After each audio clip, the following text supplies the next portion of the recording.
Welcome. You're right where you belong. Eugenia and I have been friends for 28 years, and while life phases and stages, racking up titles and all the etceteras in life keep us busy, we are intentional about keeping each other centered and committed, and to picking up right where we left off. After all, it's our life support. Today, we are talking about something that makes a lot of us uncomfortable: selfishness. But not the kind that hurts or ignores others. We're exploring healthy selfishness, the kind that sets boundaries, protects your peace, and prioritizes your well being without guilt. One of the priorities would be prioritizing your vision. So, why 8692?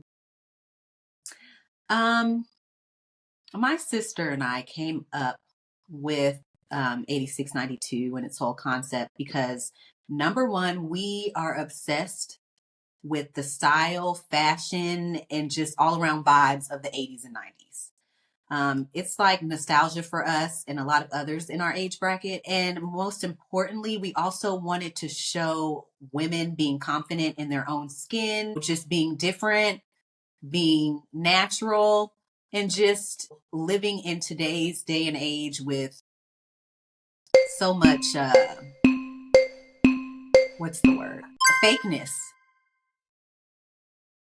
I guess that's with so much fakeness. And it's just like, it's okay to be you, it's okay to be natural. And I think that's what kind of the 80s and the 90s kind of brings, that authenticity.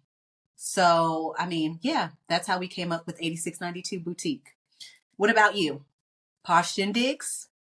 Yes, Posh Shindigs really has always been about creating memories from experiences. And I designed events on a corporate scale and just really felt like I need an additional outlet to express everything, that is within me. I feel like I possess just out of the box ideas and I'm not afraid to push the envelope. So definitely it is a creative expression that has always been important to me because I pay attention to the little things, and memories are really what remains beyond a magical event. With my blog, it was definitely so many ask questions, and I would get a lot of the same questions. Mm. And then I realized there's something here. And so I just felt it important to share on a larger platform, which is kind of similar to what you were saying, because it's okay to be you. It's the authenticity and sharing my journey that encourages others to continue to experience their journey with all of the good, the bad, the indifferent, everything in between, and tips that I've learned along the way because so many people gatekeep. So many people don't want to share. I Yes. can remember experiences where I'm needing resources and I'm needing information, and it is like complete refusal to share it. And Yeah. so I've never been that person. I will talk more than talk less when it comes to helping another person. So that's really what it was about. That was the purpose. The vision was to help others feel confident in enjoying their life and finding what works for their life so that they can have a living experiences to the fullest, really. I have definitely powered through with not feeling obligated to build business that pleases everyone.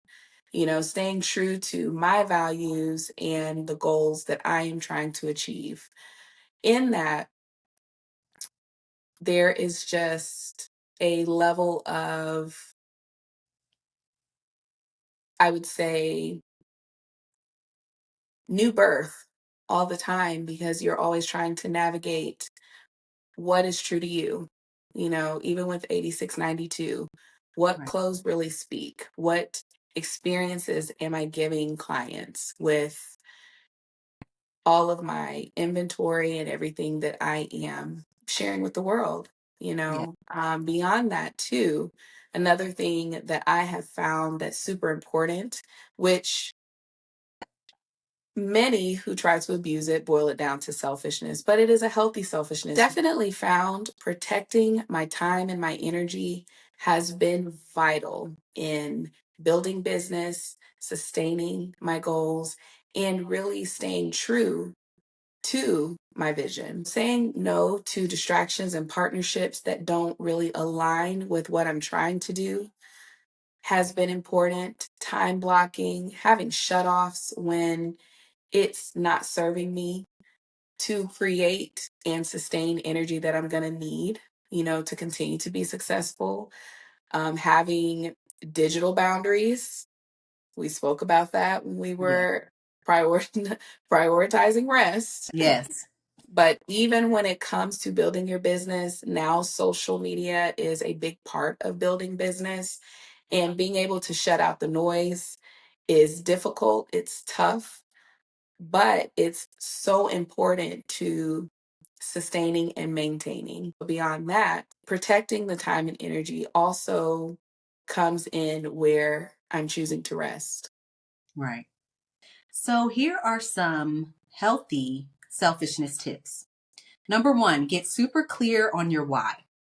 Before anyone else's opinions even enter the room, get grounded on why you started. Number two, know who you're not for. Trying to please everyone leads to watered down offers and burnout. Number three, say no without explaining everything. You don't have to justify every decision, shift, or boundary. Number four, honor the season you're in. If you're a mom running a business during nap time, school hours, or late nights, your business won't and shouldn't look like someone else's full time hustle. Number five, check in often. Ask yourself regularly, am I building what I really want or what I think I'm supposed to? And just a little reminder, your business should feel like an extension of your values, not a performance for approval. Healthiest selfishness looks like time blocking, installing digital boundaries, and taking weekends to intentionally rest. Unhealthy looks like burnout from trying to endlessly be available to clients, partners, and social media.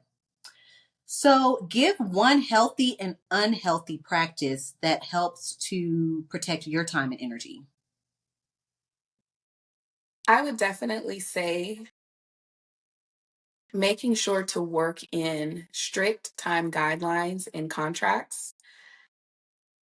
It helps clients to make the most of their time and avoids them bleeding over into my time for other things. I had to learn the hard way that I can't be available to everyone. I Mhm. have to set parameters around that because if you don't, everyone will use your time. No one is magically going to say, oh, I think that's enough. I think I don't need to talk to her about eight more things. I'm just going to let her go. Absolutely not. Right. It's not going to happen. So, being able to set those boundaries and be firm about those boundaries is definitely going to yield good results. So, a healthy practice for me would be time blocking for both business and family. I block out specific hours for work and then specific hours for being present with my kids, and just kind of like honor them like appointments. It helps to reduce guilt, prevents burnout, and it makes me more productive because I'm feeling fully present to one role at a time. An unhealthy practice would be multitasking everything all the time. So, an example of that would be like me responding to emails while I'm feeding my kid, or editing content during bedtime stories, or trying to run errands and calls and playtime all at once. That's just too much. And it drains a person because you're doing everything but nothing gets your full attention. So that's going to lead to frustration, mistakes, and constant mental fatigue. So I try not to multitask. I'm going to be honest, I'm working on everything, still working through everything. But I do realize that it just strains me when I'm trying to multitask everything all at once. Yes. With Yes. that, how are you practicing setting fair compensation and focusing on profitable impact? I would say probably for me would be more so making sure all of my time is accounted for financially. But how do you make sure that you are pricing properly with the boutique?